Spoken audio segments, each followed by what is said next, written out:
اعوذ باللہ من الشیطان الرجیم بسم اللہ الرحمن الرحیم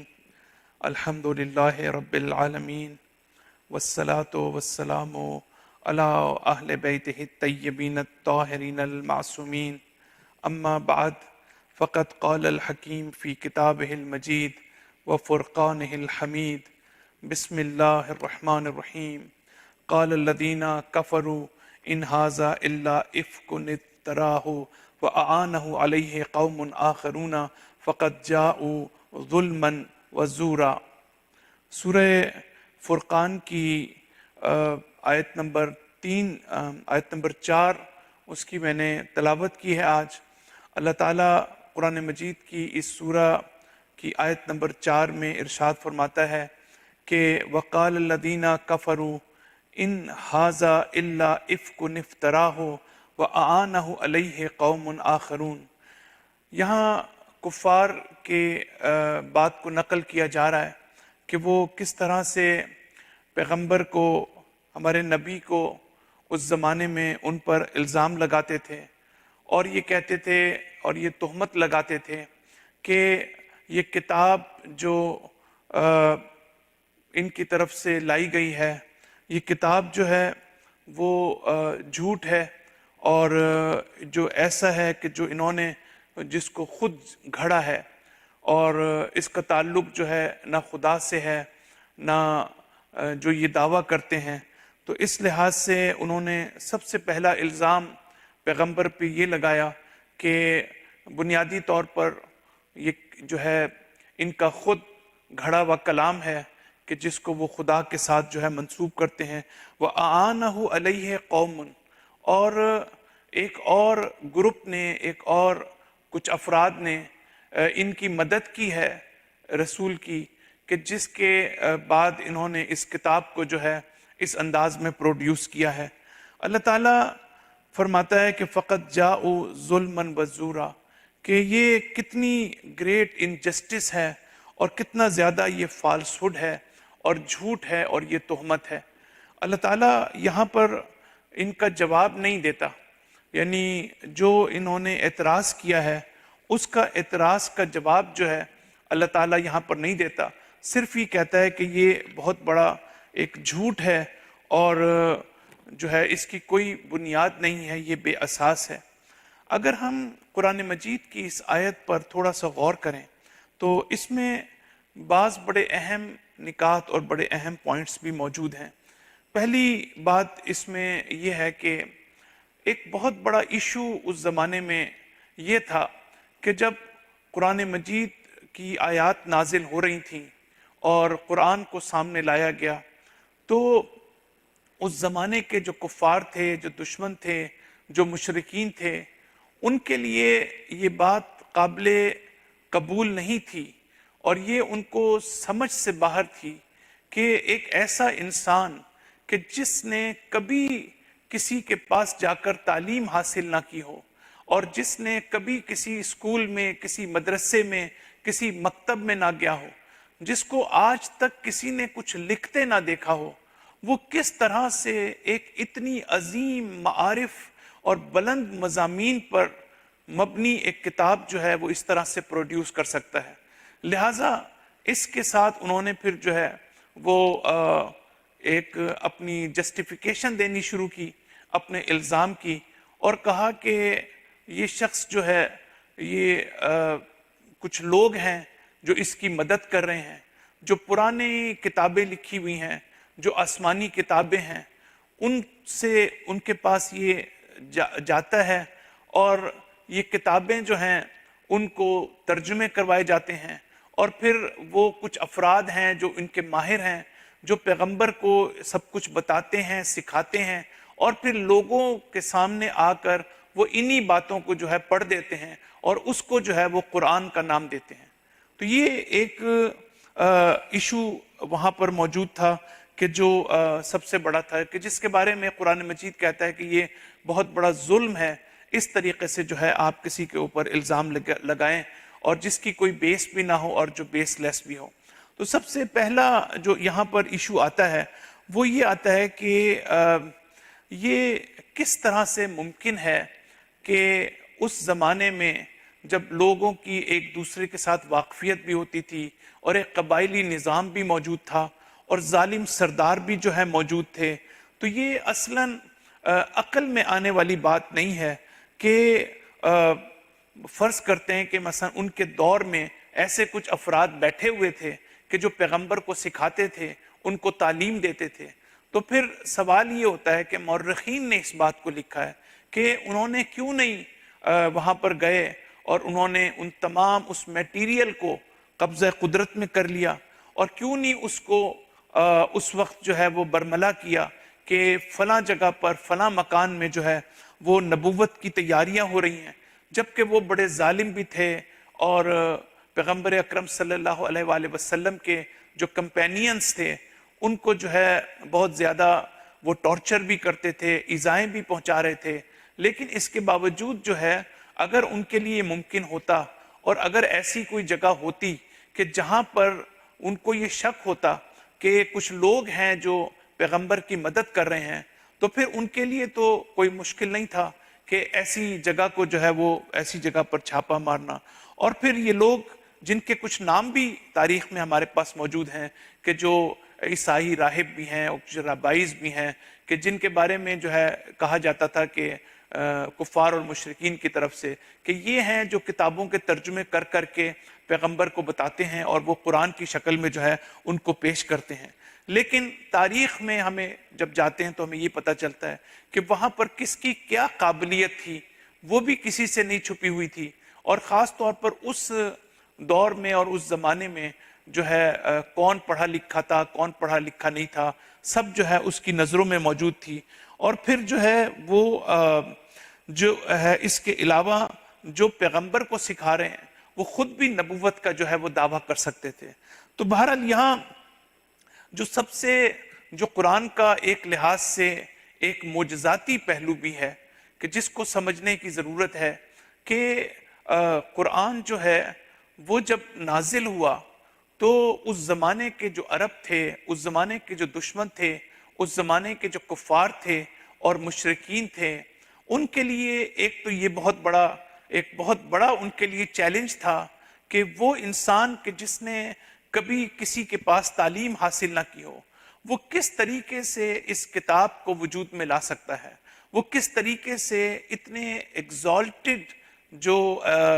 کنٹینٹس ہیں اس کے ساتھ ایک قرآن نام کی کتاب جو ہے وہ معاشرے میں اس کو انٹروڈیوس کرا سکتا ہے۔ تو یہ ایک بہت بڑا کنٹراسٹ تھا، یہ ایک بہت بڑی مشکل تھی ان کے لیے، بہت بڑا چیلنج تھا، اور وہ اس بات سے سمجھنے سے قاصر تھے۔ حتیٰ 40 سال جو پیغمبر نے اپنی مبعوث ہونے سے پہلے گزارے، وہاں پر بھی وہ قافلوں میں جاتے تھے، اس وقت بھی یہ کسی ایک شخص کو بھی پن پوائنٹ نہیں کر سکے کہ فرض کریں کہ کسی راہب سے پیغمبر نے کوئی تعلیم حاصل کی ہو کہ جس کی وجہ سے آج جو ہے وہ قرآن کو سامنے لانے میں کامیاب ہو گئے ہوں۔ تو یہ ایک بہت بڑا چیلنج تھا۔ لیکن دوسری اس سے بھی زیادہ ایک اہم بات یہ ہے کہ اس زمانے کے لوگ قرآن کا جو اعجاز جس کو ہم کہتے ہیں، قرآن کا معجزہ ہونا جو ہم کہتے ہیں، وہ ایک تو اس کی اپنی جو نثر ہے، اس کا جو اپنا اسلوب ہے، اور اس کے اندر جو ردم پایا جاتا ہے اور اس کے اندر جو آہنگ پایا جاتا ہے کہ اس زمانے کے جو سب سے بڑے ادیب ہوتے تھے، اس زمانے کے جو سب سے بڑے شعراء ہوتے تھے، اس لیے کہ شاعر ہی اس زمانے میں اپنے آپ کو سب سے بڑا عالم بھی سمجھتا تھا اور اسی کی اس معاشرے میں اہمیت بھی ہوتی تھی، تو وہ قرآن مجید کی جو عربی ہے، جو اسلوب ہے، جو زبان ہے، اس کو دیکھ کر بھی سمجھتے تھے کہ یہ کسی انسان کے لائے ہوئے کی جو ہے وہ کتاب نہیں ہے۔ لیکن اس کے ساتھ ساتھ وہاں پر جو قرآن کے مضامین ہیں اور جو قرآن کے معارف ہیں اور قرآن نے جس طرح سے جو کنٹینٹس پیش کیے ہیں، جو قرآن نے انسانی، الہی اور اخلاقی اصول پیش کیے ہیں، اور ان میں جو گہرائی اور ڈیپتھ ان کے اندر تھی کہ جس نے عالم عرب کی عقلوں کو محبوط کر کے رکھ دیا، ان کو جو ہے وہ ایک مرتبہ وہ اس کو پریشان ہو گئے کہ اس قسم کی جس کو ہم معارف کہتے ہیں، ٹیچنگز کہتے ہیں، تعلیمات کہتے ہیں، جو کنٹینٹس ہیں کہ جو قرآن مجید جو پرنسپلز جو ہے وہ پیش کر رہا ہے، جو ہدایت کے اصول پیش کر رہا ہے، وہ ان کے تصور سے جو ہے وہ بالاتر تھے. وہ یہ سمجھ بھی نہیں سکتے تھے کہ کیسے ممکن ہے کہ ایک دم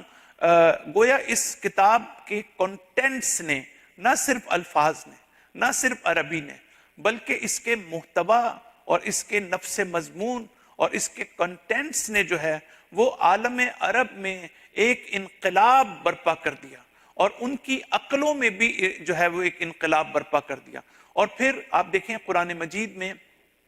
جن الفاظ کو استعمال کیا گیا ہے وہ وہی الفاظ ہیں کہ جو عالم عرب میں جو ہے وہ عام طور پر عرفاً استعمال ہوتے تھے، لیکن قرآن مجید نے انہی الفاظ کو بہت ہی ہائی ہورائزن میں جا کر جو ہے ان کو استعمال کیا ہے. اور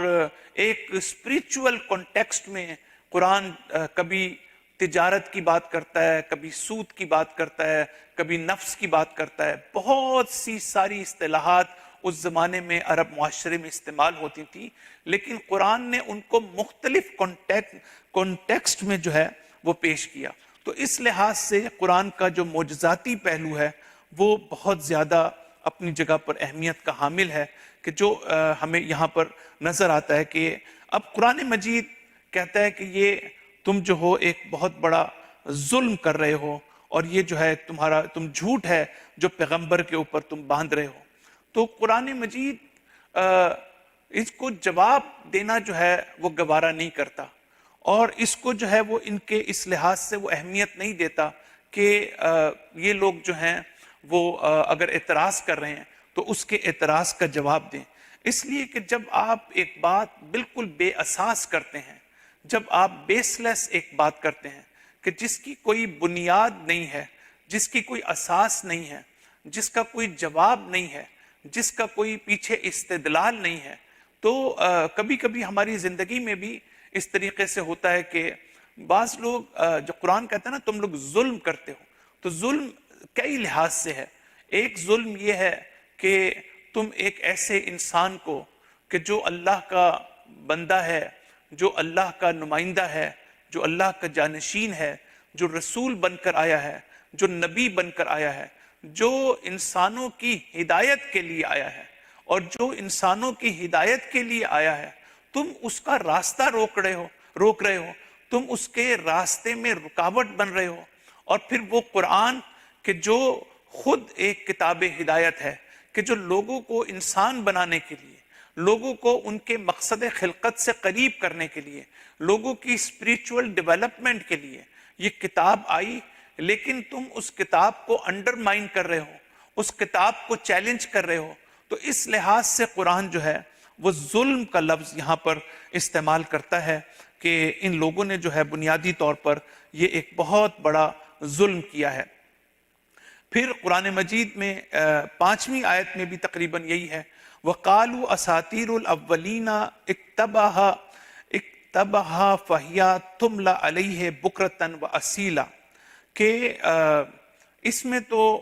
جو ہے وہ ٹیلز آف اینشنٹس ہیں، یعنی اس کے اندر تو افسانے ہیں، اس میں تو کہانیاں ہیں، اس میں تو داستانیں ہیں اس کے اندر. پھر جو ہے اور یہ ڈکٹیٹ کرائی جاتی ہے صبح اور شام پیغمبر کو. تو یہاں بھی تقریباً اسی قسم کا اعتراض کرنے کی کوشش کی گئی ہے. حالانکہ اب قرآن جو ہے اس کا کیوں جواب نہیں دے رہا؟ کیونکہ جب آپ ایک بیس لیس بات کرتے ہیں تو ظاہر ہے کہ اس کا جواب کوئی بھی نہیں ہو سکتا اس معنی میں. لہٰذا یہ لوگ کہتے ہیں کہ یہ افسانوں سے بھری ہوئی کتاب ہے. اگر آپ قرآن کی سٹوریز کو دیکھ لیں تو پہلی بات یہ ہے کہ قرآن میں صرف قصے نہیں ہیں، قرآن میں صرف انبیاء کی سٹوریز نہیں ہیں، بلکہ قرآن مجید میں اور بھی بڑے اہم اخلاقی اصول ہیں، بہت زیادہ فقہی مسائل ہیں، ہمارے عقائد سے متعلق، توحید سے متعلق، نبوت سے متعلق،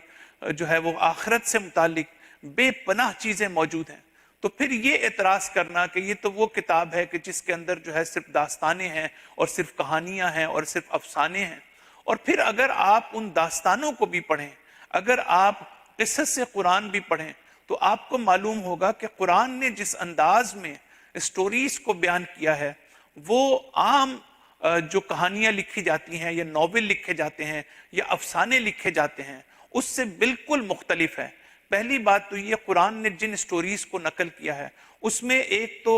دلچسپی کو باقی رکھنا، اس کو اٹریکٹیو بنانا، وہ ایک اپنی جگہ پر، لیکن وہ حق پر مبنی ہونا. ظاہر ہے کہ آپ کوئی سٹوری لکھیں اور ہر چیز صحیح ہو اور امیجینیشنز میں نہ ہو تو امیجینیٹو نہ ہو، یہ بہت مشکل ہے. لیکن قرآن مجید کی سٹوریز میں میسج اورینٹڈ بھی ہے، یعنی اس میں سارا فوکس اس بات پہ کیا گیا ہے کہ ہم کون سا مورل، ایتھیکل اور اسپریچول میسج جو ہے ہم سٹوریز سے ہم حاصل کر سکتے ہیں. لہٰذا اس لحاظ سے بھی یہ کوئی اعتراض نہیں بنتا تھا کہ جس کو جو ہے اس زمانے میں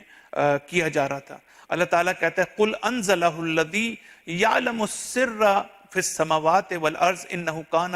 غَفُورًا رَحِيمًا، کہ اے رسول کہہ دو أَنزَلَهُ الَّذِي، کہتے ہیں کہ اس نے اس کتاب کو نازل کیا ہے، يَعْلَمُ السِّرَّ فِي السَّمَاوَاتِ وَالْأَرْضِ، کہ جو آسمانوں اور زمین کے سیکریٹس کو جانتا ہے، جو اسرار کائنات سے واقف ہے، جو اس کائنات کے اسرار کو جانتا ہے، اس کے اسرار و رموز کو جانتا ہے. یعنی اگر کوئی واقعاً قرآن کے کنٹینٹس کے اوپر توجہ کرے اور غور کرے اور سنسیئرٹی کے ساتھ جو ہے وہ قرآن مجید کو پڑھے اور اس کو سمجھنے کی کوشش کرے، تو اس سے اس کو اندازہ ہونا آسان ہو جاتا ہے کہ یہ کسی ایسے کریٹر اور ایسے خالق کی لکھی ہوئی کتاب ہے کہ جس نے اس کائنات کو خلق کیا ہے، جو اس کائنات کا رب ہے. اور جب کوئی خالق ہوتا ہے تو وہ اس اپنی خلقت اور اپنی مخلوقات کے جو اسرار ہیں اور ان کے رموز ہیں ان سے بھی اچھی طرح جو ہے وہ واقف ہوتا ہے، اور اس بات سے بھی واقف ہوتا ہے کہ جس کو میں نے پیدا کیا ہے اس کی توقعات کیا ہیں، اس کی ڈیزائرز کیا ہیں، اس کی ڈیمانڈز کیا ہیں، اور اس کی ڈیمانڈز کو میں نے پورا کیسے کرنا ہے، اس کے میکسیمم لیول آف پرفیکشن کیا ہے، وہ کہاں تک جو ہے اپنے آپ کو ایلیویٹ کر سکتا ہے، کہاں تک جو ہے وہ کمال کی منزلوں کو طے کر سکتا ہے، اور کہاں تک میں ان کو اپنی مخلوقات کو جو اسباب فراہم کرنا، جو گراؤنڈز پرووائڈ کرنا اور جو اپرچونٹیز پرووائڈ کرنا، وہ بھی اللہ تعالیٰ کا ہی ذمہ داری ہے. تو اس لحاظ سے قرآن مجید کو جب انسان دیکھتا ہے اور ان تمام چیزوں کو مد نظر رکھتا ہے، جب انسان کی حقیقت کو دیکھتا ہے، انسان کے میٹیریل ایسپیکٹ کو دیکھتا ہے، انسان کے اسپریچول ایسپیکٹ کو دیکھتا ہے، تو پھر قرآن مجید کی آیات سے اس کو اندازہ ہونا شروع ہوتا ہے کہ یہ ایک ایسی ہستی نے اس کتاب کو نازل کیا ہے کہ جو انسان کو اچھی طرح اس کے اسرار و رموز، کائنات کے اسرار و رموز سے واقف ہے، اور اس کو معلوم ہے کہ اس کائنات کی ہدایت کے لیے اور گائیڈنس کے لیے، چاہے وہ جمادات ہوں، نان لیونگ بینگز ہوں، چاہے وہ نباتات ہوں، پلانٹس ہوں، چاہے وہ حیوانات ہوں اور چاہے وہ انسان ہوں، سب کی تربیت اور سب کی پرورش کے لیے اللہ تعالیٰ نے اس قرآن مجید میں بہت سے جو پرنسپلز رکھے ہیں اس کو انسان کے لیے سمجھنا آسان ہو جاتا ہے. پھر سورہ فرقان کی آیت نمبر 7 میں ہم یہ دیکھتے ہیں کہ یہ لوگ پھر دوبارہ کفار اور مشرکین جو ہیں وہ پیغمبر پر مسلسل 10 یا 11 قسم کی ان کی تنقیدیں اور اعتراضات ہیں. وہ یہ کہتے ہیں کہ وَقَالُوا مَا لِهَٰذَا الرَّسُولِ، یہ کیسا رسول ہے کہ یأکل الطعام، کہ جو کھانا کھاتا ہے، ہماری طرح کھانا کھاتا ہے، وَيَمْشِي فِي الْأَسْوَاقِ، کہ جو ہماری طرح بازار میں جاتا ہے، بازار میں چلتا ہے، مارکٹس میں چلتا ہے. لولا انزل الیہ ملک،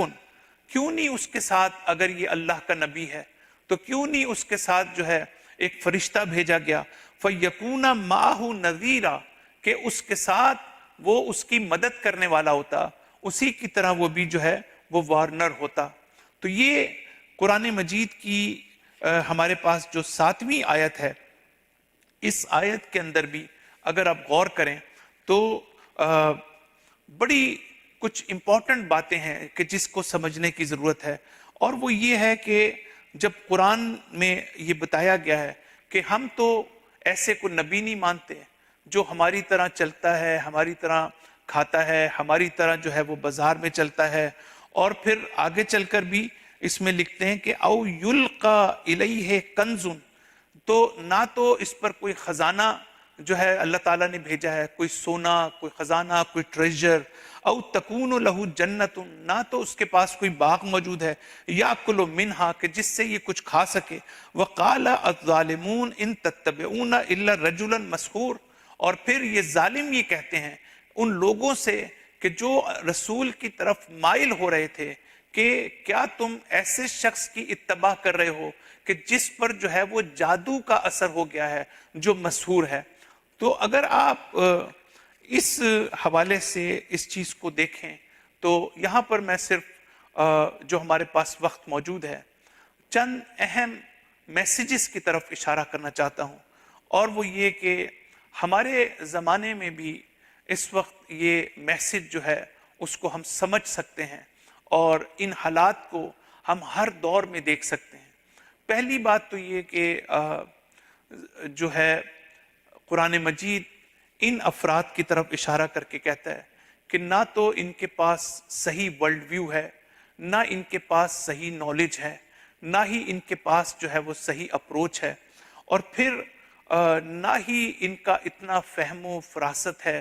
کہ یہ انسان کے دو رخ ہیں. ایک یہ کہ الذی خلقکم من طین، کہ میں نے انسان کو مٹی سے پیدا کیا، جبکہ دوسرا رخ جو ہے نفخت فیہ من روحی، میں نے اپنی روح میں سے جو ہے وہ انسان میں پھونکا. تو بالکل وہی مشکل جو شیطان کی تھی کہ وہ صرف اس ایسپیکٹ کو دیکھ رہا تھا کہ جس کا تعلق جو ہے وہ مٹی سے تھا، جس کا تعلق جو ہے وہ خاک سے تھا. لیکن وہ ایسپیکٹ کہ جس کا تعلق انسان کی روح سے ہے، جس کا تعلق اللہ کی روح سے ہے، یعنی الہی روح، جس کا تعلق انسان کے اسپریچول ایسپیکٹ سے ہے، جس کا تعلق انسان کے روحانی اور معنوی جو ہے وہ ایسپیکٹ سے ہے. تو اس لحاظ سے اگر ہم دیکھیں تو ہر دور میں ہمیں ایسے افراد نظر آتے ہیں کہ جو ظاہر بین ہوتے ہیں اور جو ہے باطن کو دیکھنے کے قابل نہیں ہوتے، یا وہ باطن کو دیکھنا نہیں چاہتے ہیں. اسی لیے آپ دیکھیں کہ معاشرے میں ایسے افراد ہوتے ہیں کہ جو صاحبان علم ہیں معاشرے میں، جن کی عزت کی جانی چاہیے، وہ صرف ان کے ظاہر کو دیکھتے ہیں، اور ہو سکتا ہے ان کو وہ ان کے لیے ڈس ریسپیکٹفل بھی ہوں. اگر کوئی پروفیسر ہے تو اس کے دو رخ ہیں، ایک وہ ظاہری طور پر انسان ہے، لیکن دوسرا رخ اس کا جو ہے وہ یہ ہے کہ اس کی وہ علم ہے، اس کی وہ تعلیم ہے کہ جو اس نے ساری زندگی حاصل کی. ایک ڈاکٹر ہے، ایک عالم ہے. تو ہر چیز کی گہرائی میں جانا، ہر چیز کے باطن میں جانا، اور یہی ہر دور میں یہ بات رہی ہے کہ پیغمبر کو حتیٰ جو پیغمبر کو چاہنے والے بھی تھے، جو نبی اکرم کو فالو کرنے والے میں بھی تھے، ان میں سے بہت سے لوگ جو ہیں وہ حقیقت نبوت کو شاید سمجھنے کے قابل نہیں تھے. شاید ان کو جو وہ روحانی پہلو تھا اس کو سمجھنے کے قابل نہیں تھے. اور یہی مسائل ہمیں تاریخ میں بعد میں بھی نظر آئے جب ہم مولا کائنات علی ابن ابی طالب علیہ السلام کی مثال دیکھتے ہیں اور جن مشکلات کا سامنا آپ کو کیا گیا. جب ہم ان مشکلات کو دیکھتے ہیں تو وہاں پر بھی ہمیں پتہ چلے گا کہ ظاہری طور پر جب آپ دیکھیں گے کسی کو تو وہ ہو سکتا ہے آپ کہیں کہ یہ ہمارے جیسا انسان ہے، لیکن اگر آپ کسی کی روح کو نہ دیکھ سکیں، اگر کسی کے باطن کو نہ دیکھ سکیں، اگر کسی کے روحانی اور معنوی مقام کو نہ دیکھ سکیں، اگر کسی کی الہی روح کو نہ دیکھ سکیں، اگر کسی کے حقیقی کمالات کو نہ دیکھ سکیں، اگر کسی کی حقیقی قابلیت کو نہ دیکھ سکیں، اگر کسی اللہ سے جو اس کی قربت ہے اس کو انسان نہ دیکھ سکے، اور اس کی جو اصل عظمت ہے انسان اس کو نہ دیکھ سکے، تو پھر اس کے نتیجے میں انسان جو ہے اس کے مقابلے پر بھی کھڑا ہو جائے گا، اس کی رسپیکٹ بھی نہیں کرے گا، اس کا حق بھی اس کو عطا نہیں کرے گا. تو یہ ساری چیزیں جو ہیں ہمیں یہاں پر واضح طور پر نظر آتی ہیں، اور قرآن بار بار ہمیں اس بات کی طرف اشارہ کرتا ہے کہ یہ دنیا جو ہے اس کا ایک ظاہر ہے اور اس کا ایک باطن ہے، اور آخرت کا تعلق جو ہے اس دنیا کے باطن سے ہے. جب قرآن یہ کہتا ہے کہ یعلمون ظاہر من الحیات الدنیا وہم عن الآخرۃ ہم غافلون، کہ یہ صرف ظاہر آخرت کو دیکھتے ہیں، آخرت کے ظاہری رخ کو دیکھتے ہیں، لیکن جو اس کا باطن ہے کہ جس کو آخرت کہتے ہیں اس کی طرف جو ہے ان کی کسی قسم کی جو ہے کوئی توجہ نہیں ہے. تو جب انسان کے مادی معیارات ہوتے ہیں، جب انسان اپنی زندگی میں اس کے جو سٹینڈرڈز ہیں، اس کی جو بیسز ہیں، جب وہ میٹیریل ہوتی ہیں، جب وہ مادی ہوتی ہیں، یہ اس لحاظ سے اہم ہے کہ ہمارے آج کے دور میں بھی اور ہر دور میں بھی یہ ایک بہت اچھا کرائٹیریا ہے ہمارے لیے کہ دو قسم کے افراد خاص طور پر اس معاشرے میں پائے جاتے ہیں. ایک وہ کہ جو مادی اینک سے ہر چیز کو دیکھنے کی کوشش کرتے ہیں اور ان کی نگاہ جو ہے وہ صرف اسی محدود دنیا تک ہوتی ہے اور اس سے زیادہ اوپر اٹھ کر وہ حقائق کو دیکھنے کے قابل نہیں ہوتے. اور ایک وہ ہوتے ہیں کہ جو روحانی اور مانوی نگاہ سے اس کائنات کو دیکھنے کے قابل ہوتے ہیں. ان کا اسپرچول ورلڈ ویو ہوتا ہے، ان کا ڈیوائن ورلڈ ویو ہوتا ہے، وہ ایک ڈیوائن پرسپیکٹو میں اس کائنات کو دیکھنے کے قابل ہوتے ہیں. تو اس لحاظ سے ہم یہ دیکھیں کہ یہ دیکھنا بہت ضروری ہے کہ کس کا مادی تصور کائنات ہے اور کس کا جو ہے وہ الہی اور روحانی تصور کائنات ہے. پھر جب یہ جب چیز دیکھتے ہیں تو پھر آپ کسی کی ایکچول ویلیو کو نہیں سمجھ سکتے، ایکچول ورتھ کو نہیں سمجھ سکتے، آپ نبی کی ویلیو نہیں سمجھ سکتے، آپ امام کی ویلیو نہیں سمجھ سکتے، آپ ایک عالم کی ویلیو نہیں سمجھ سکتے، اس لیے کہ آپ کی اپروچ ہی صرف جو ہے وہ اپیرنٹ اپروچ ہے، لیکن آپ باطن تک جو ہے وہ نہیں جاتے. تو قرآن یہ کہتا ہے کہ اب یہ لوگ یہ کہتے ہیں کہ اللہ تعالیٰ نے فرشتہ کیوں نہیں بھیج دیا. اللہ تعالیٰ اگر فرشتے کو بھیجتا، اللہ تعالیٰ اگر اس دنیا میں کسی فرشتے کو نبی بنا کر بھیجتا، امام بنا کر بھیجتا، تو پھر یہ کیسے ممکن تھا کہ وہ اس معاشرے کی ہدایت کر سکتا. اس لیے کہ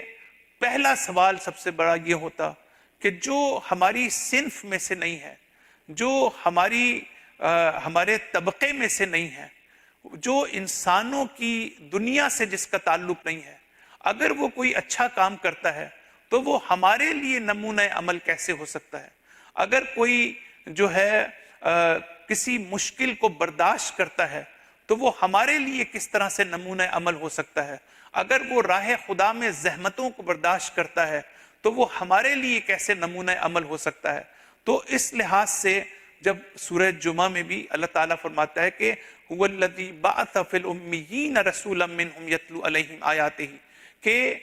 ہم نے تمہارے ہی درمیان سے ایک پیغمبر کو مبعوث کیا ہے، اور پھر تمہارے ہی علاقے سے. صرف یہ کافی نہیں ہے کہ آپ ایک انسان کو نبی کے طور پر بھیجیں، بلکہ یہ بھی ضروری ہے کہ خود آپ کے علاقے سے ہو تاکہ لوگ اس کو ایکسیپٹ کر سکیں. اگر کوئی باہر سے آ جائے تبلیغ کرنے کے لیے، آپ تب بھی جو ہے اس کو آرام سے جو ہے وہ ایکسیپٹ نہیں کریں گے. تو اس لحاظ سے ہم یہ دیکھتے ہیں کہ قرآن مجید میں یہ پہلو ہمارے لیے موجود ہے کہ ظاہر اور باطن کو سمجھنا ضروری ہے، اور جو اس زمانے میں جس پر توجہ نہیں کی گئی. اور پھر لوگوں کو بھی وہ گمراہ کر رہے تھے. جب لوگ، عام لوگ جو ہیں، جب یہ کہتے ہیں نا کہ یہ وہ ہے کہ جس پر جادو کا اثر ہے، تو جب جادو کا اثر ہے تو اس کا مطلب ہے جو عام لوگ ہیں ان کو بھی گمراہ کرنے کی یہاں پر کوشش کی جا رہی تھی. اور اس کے علاوہ قرآن مجید میں یہ ہے کہ جب یہ کہتے ہیں کہ خزانہ کیوں نہیں یہ پیغمبر لے کر آیا، اس کے پاس سونا چاندی کیوں نہیں ہے. آپ کو اگر معلوم ہے قرآن مجید میں بھی ہے کہ فرعون نے خود یہ کہا کہ اگر یہ نبی ہے تو یہ گولڈ کا بریسلٹ جو ہے اس کے ہاتھ میں کیوں نہیں ہے. تو اس زمانے میں مصر کی جو کلچر تھا، جو روش تھی، وہ یہ تھی کہ مرد جو ہیں وہ گردن سے لے کر پاؤں تک وہ سونا اور جو گولڈ ہے اس کو زیورات انہوں نے پہنے ہوتے تھے. لیکن اللہ تعالیٰ کی جو مصلحت ہے اور اللہ تعالیٰ نے جب نبی کو بھیجا تو اس کے لیے یہ اہم تھا کہ نبی جو ہے وہ انتہائی زیادہ ایک سادہ انسان ہو. اور معاشرے میں دیکھیں یہ وہ بڑا اہم فلسفہ ہے کہ جس کو سمجھنے کی ضرورت ہے کہ اگر فرض کرتے ہیں قرآن یہ آگے چل کر کہتا ہے، قرآن کی جو بات کی آیات ہیں اور وہ یہ ہے کہ انظر کیف ضربوا لک الامثال فضلوا فلا یستطیعون سبیلا. پھر اللہ تعالیٰ کہتا ہے تبارک الذی ان شاء جعل لک خیرا من ذلک جنات تجری من تحتها الانہار ویجعل لک قصورا. کہ اللہ تعالیٰ اگر چاہتا تو اپنے نبی کو باغات بھی دے سکتا تھا. اللہ تعالیٰ چاہتا اس سے بڑھ کر باغات دے سکتا تھا. اللہ تعالیٰ اگر چاہتا تو اس سے بڑھ کر محل جو ہے وہ اس کو دے سکتا تھا. لیکن اللہ تعالیٰ کی مصلحت کیوں نہیں تھی؟ اس لیے کہ اللہ تعالیٰ نے یہ اس کی حکمت کا تقاضا یہ تھا کہ جس نبی کو معاشرے میں بھیجا جا رہا ہے وہ ایسا نہ ہو کہ جس کے جاہ و جلال کے روب سے، کہ جس کی امپریسونیس سے، جس سے اوسمنیس سے لوگ جو ہیں متاثر ہو جائیں اور جذباتی طور پر اس پر ایمان لانا شروع ہو جائیں. یعنی اگر فرض کرتے ہیں کہ چاہے وہ فرعون کا زمانہ ہو، چاہے وہ دوسرا کوئی زمانہ ہو، اگر کوئی ایسا نبی آتا کہ جس کے پاس بے پناہ خزانہ ہوتا، جس کے پاس بے پناہ دولت و ثروت ہوتی، جس کے پاس جو ہے بہت زیادہ جو ہے وہ سونا ہوتا اور بہترین عمارتیں ہوتی، بہترین محل ہوتے، تو ظاہر ہے کہ لوگ خود بخود جو ہے وہ متاثر ہوتے. تو اس سے آپ کا ہدف یہ ہے کہ آپ کا قلب جو ہے وہ پیغمبر کی طرف جو ہے متوجہ ہونا چاہیے. مقصد یہ ہے کہ آپ کی عقل اور آپ کی فکر جو ہے عقلی لحاظ سے، فکری لحاظ سے اور قلبی لحاظ سے اور روحانی لحاظ سے آپ جو ہیں ایک نبی کی حقانیت کو سمجھیں اور اس کے بعد اس پر ایمان لائیں، نہ کہ اس کے دولت اور اس کی ثروت کی بنیاد پر، نہ کہ اس کے سونا اور چاندی اور اس کے محلات کی بنیاد کے اوپر. تو یہ فلسفہ اگر ہم دیکھیں تو ادروائز ہمارے پاس ثواب اور سزا ان دونوں کا تصور ختم ہو جاتا ہے. نبوت کا پورا تصور جو ہے ختم ہو جاتا ہے. امیر المومنین نہج البلاغہ میں ایک مقام پر فرماتے ہیں کہ حتیٰ اللہ تعالیٰ نے جب اپنا گھر بنایا اور گھر کی جس جگہ کا انتخاب کیا وہ بھی وہ تھی اس زمانے میں مکہ کے جو حالات ہیں اگر آپ اس کو مد نظر رکھیں کہ دور دراز ترین علاقہ تھا اور اس کے بعد جو ہے محروم ترین علاقہ تھا جو وادی غیر ذی زر تھا، اور پھر جو ہے وہاں پر ایک سادہ ترین سیاہ پتھر سے اپنے گھر کو بنانا. اگر اللہ چاہتا تو سونے اور چاندی کا اپنا گھر بنا سکتا تھا، اگر اللہ چاہتا تو کسی انتہائی خوبصورت جگہ پر اپنا گھر جو ہے وہ بناتا. لیکن پھر جو لوگ اللہ کے گھر کی زیارت کے لیے جاتے تو ان کا جو نیت ہوتی، آپ کیسے ان کے نیت میں خلوص دیکھتے، آپ کیسے اس بندہ خالص بن کر وہ اللہ کے حضور میں جاتا، کیسے وہ اپنی عبودیت کا اظہار کرتا. لہٰذا خانہ کعبہ جو ہے وہ اس لحاظ سے ایک ایسی جگہ پر بنایا، انتہائی سادگی کے ساتھ بنایا، انتہائی سادہ پتھروں کے ساتھ بنایا، ایسی جگہ پر بنایا کہ جہاں کوئی آب و دانہ موجود نہیں تھا، جہاں پر کسی قسم کے امکانات اور وسائل موجود نہیں تھے، تاکہ جو لوگ اس گھر کی زیارت کے لیے جائیں وہ پورے خلوص کے ساتھ صرف اور صرف اللہ تعالیٰ کی عبادت کے لیے جائیں، وہ کسی اور لالچ میں نہ جائیں، وہ کسی اور نیت کے ساتھ نہ جائیں. تو یہ وہ بنیادی فلسفہ تھا کہ جو قرآن مجید نے جس کو بیان کیا. اور پھر اس کے بعد اللہ تعالیٰ ایک بڑی اہم بات کی طرف اشارہ کرتا ہے کہ بل کذبوا بالساعۃ، تو ان کی اصل مشکل یہ ہے کہ یہ آخرت کا انکار کرتے ہیں، یہ قیامت کا انکار کرتے ہیں. اگر ان میں آخرت کا انکار اور قیامت کا انکار نہ ہوتا تو یہ کبھی بھی نبی کے پر اس طرح سے الزامات نہ لگاتے، نبی کو اس طرح سے نہ جھٹلاتے، کبھی بھی اس طرح کے بیس لیس قسم کے اعتراضات نہ کرتے. اور اگر آج یہ نبوت کے مقابلے پر کھڑے ہو گئے ہیں تو اس کی وجہ یہ ہے کہ یہ آخرت کو نہیں مانتے، یہ آخرت کے منکر ہیں۔ اگر آپ کو یاد ہو کہ گزشتہ روز بھی تفصیل کے ساتھ میں نے اس بات کی طرف بھی اشارہ کیا کہ صرف مبدا کا ہونا، صرف خدا کے وجود کا ہونا، صرف خدا کے رب کا ہونا، صرف مالک اور خالق کا ہونا، یہ کسی کے لیے کوئی پرابلم نہیں تھی۔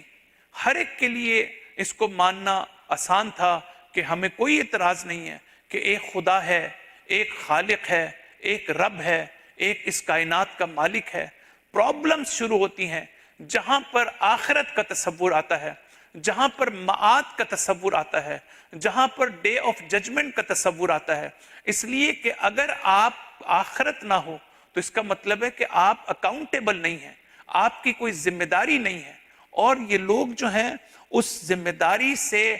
بچنا چاہتے تھے، اور بہت سے لوگ جو ہیں چونکہ وہ ذمہ داری قبول کرنا نہیں چاہتے۔ یہ بالکل اسی طرح سے ہے اگر آپ یہ کہیں کہ مثلا کسی دوسرے ملک سے کوئی شخصی کہے کہ میں امریکہ میں، کینیڈا میں رہنا تو پسند کرتا ہوں، لیکن میں اس کے لاس کو اوبے نہیں کروں گا، اس کے لاس کو میں فالو نہیں کروں گا، تو اس کا نتیجہ کیا ہوگا؟ یعنی یہ کیسے ممکن ہے؟ آپ یہ کہیں میں خدا کو تو مانتا ہوں، اس کے رب ہونے کو مانتا ہوں، اس کے خالق ہونے کو مانتا ہوں، لیکن اس بات کو ماننے کے لیے تیار نہیں ہوں کہ اس کے جو احکامات ہیں اس کو میں ماننے کے لیے تیار نہیں ہوں۔ تو یہ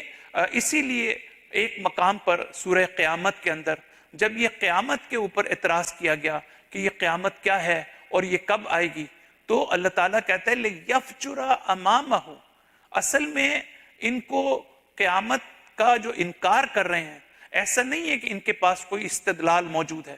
ایسا نہیں ہے کہ ان کے پاس کوئی دلیل موجود ہے، بلکہ ان کی وجہ یہ ہے قیامت کے انکار کی کہ یہ ذمہ داری کو قبول نہیں کرنا چاہتے، یہ رسپانسبلٹی کو قبول نہیں کرنا چاہتے، یہ اپنا احتساب کروانے کے لیے تیار نہیں ہیں، اور پھر یہ چاہتے ہیں کہ اپنے فسق و فجور کی زندگی کو جاری رکھیں، لہٰذا یہ چاہتے ہیں کہ یہ قیامت کے اوپر اس طرح کا جو ہے اعتراض کر رہے ہیں۔ تو بس یہاں پر ہمارے پاس جو 1-2 منٹ ہیں، یہ سمجھنا یہاں بہت ضروری ہے کہ قرآن جب آخرت کی بات کرتا ہے تو قیامت کا جو انکار ہے اس کے اپنے آثار ہیں اور اس کے اپنے اثرات ہیں، ان کو سمجھنے کی ضرورت ہے۔ جب انسان قیامت کو انکار کرتا ہے، جب منکر ہوتا ہے انسان قیامت کا، تو اس کے آثار ہیں، اور کیوں انسان انکار کرتا ہے اس کے اپنے اسباب ہیں کہ جس کی طرف میں نے اشارہ کیا